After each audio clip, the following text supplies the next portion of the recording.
আপনি কোন ইউনিভার্সিটি থেকে আসছেন? আমি মৌলভীবাজার থেকে এসেছি, সিলেট মৌলভীবাজার থেকে এসেছি এখানে। এখানে আসেন কেন আসেন? এখানে আসছি মূলত এই যে মার্চ ফর ইউনিটি প্রোগ্রামটির জন্য।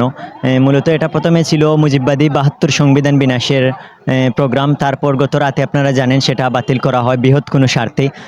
এখন বর্তমানে এখানে এসেছি এই মার্চ ফর ইউনিটি প্রোগ্রামে। তো এখানে এসেছি মূলত আমরা এই যে ছাত্র সমাজ, সাধারণ নাগরিক, আমরা মানে এই যে ফ্যাসিস্ট খুনি হাসিনা সরকার পালিয়ে গেছে, এবং সে শুধুমাত্র সে পালিয়ে গেছে, তারা কিন্তু আমলাতন্ত্রটা রেখে গেছে। এই আমলাতন্ত্রটা আপনারা দেখতে পাচ্ছেন ৫ই আগস্টের পরে এই দেশে নানাভাবে দুর্নীতি করে, নানাভাবে মানে একটা গণ্ডগোল সৃষ্টি করতে চাচ্ছে তারা। আপনারা দেখেছেন গত ওই যে সচিবালয়ে আগুন পর্যন্ত দিয়ে ফেলেছে তারা, মানে এতটুকু তারা সাহস করে ফেলেছে।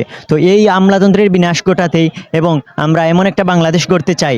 আজকের এই প্রোগ্রামের মধ্য থেকে আগামীর বাংলাদেশ হবে বৈষম্যমুক্ত বাংলাদেশ। এখানে কোটা এবং মেধার কোনো পার্থক্য থাকবে না। এখানে যার যার যোগ্যতা মতো যার যার চাকরি পাবে, এবং এখানে এই যে চেতনা, এই যে তারা বলতো মুক্তিযুদ্ধের চেতনা, ৫২ চেতনা বিক্রি করে তারা নিজেদের পেট চালাতো, এরকম চেতনা বিক্রি করা চলবে না। এই শহীদদের রক্ত কখনোই আমরা বৃথা যেতে দেব না, এরকম একটা প্রত্যয় নিয়ে এখানে এসেছি। এবং সর্বোপরি আমাদের আবু সাঈদ, মীর মাহফুজুর রহমান মুগ্ধ, শহীদ আকরাম, ওয়াসিম, এদের যে খুনি, প্রধান যে পরিচালক সেই খুনি হাসিনা বর্তমানে মুদির কুলে আছে, সেই খুনি হাসিনার ফাঁসির দাবি নিয়ে আমরা যাব।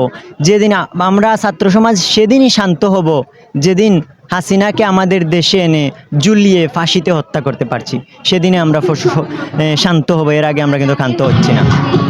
ধন্যবাদ। আপনারা এই মুহূর্তে আমাদের যারা সমন্বয়ক আছে তারা যদি কোনো দল গঠন করে আপনারা কি সেটাকে সমর্থন দেবেন? দেখুন, বাংলাদেশ একটি গণতান্ত্রিক দেশ, গণপ্রজাতন্ত্রী বাংলাদেশ। আর একটি গণতান্ত্রিক দেশে রাজনৈতিক দল অপরিহার্য, আপনি সেটা জানেন। পৌরনীতিতে সাধারণত এটা বিষয়। তো যেহেতু বাংলাদেশ গণতান্ত্রিক দেশ এবং এদেশে রাজনৈতিক দল অপরিহার্য, সেহেতু যদি ভালো কোনো রাজনৈতিক দল গঠন হয় এবং এটা জনগণের কল্যাণের স্বার্থে কাজ করে, তাহলে সেটা মন্দ বলে কিছু আমি মনে করি না। আশা রাখি ভালোই করবে বাংলাদেশের জন্য। আজকে ভাই আমার এখানে আসার উদ্দেশ্য হচ্ছে স্বৈরাচারী সরকার যে একটা আচরণ আমাদেরকে দেখাইছে, সে আচরণটা যে সাধারণ মানুষ এখনো ভুলতে পারে নাই।